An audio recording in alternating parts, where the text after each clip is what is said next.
राजकारण्यांना एकदा सत्ता मिळाली की त्यांना असं वाटायला लागतं की त्यांच्या बापाचाच माल आहे। पण असो, एक काळ होता जेव्हा राजकारणी गुंडांचा साथ घेऊन निवडणूक जिंकून यायचे, पण हीच बाब जेव्हा गुंडांच्या लक्षात आली तेव्हा गुंडच राजकारणात उतरले आणि ते सत्तेतही जाऊन बसले।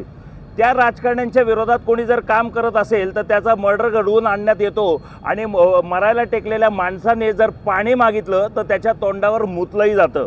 आणि एवढंच काय तर फक्त कोणी या राजकारण्यांच्या विरोधात बोललं तर पोलिसांच्या मार्फत 3rd डिग्रीच्या माध्यमातून टायरमध्ये घालून बडवलं जाईल अशा धमक्याही दिल्या जातात। असं म्हटलं तर काही चुकीचं ठरणार नाही।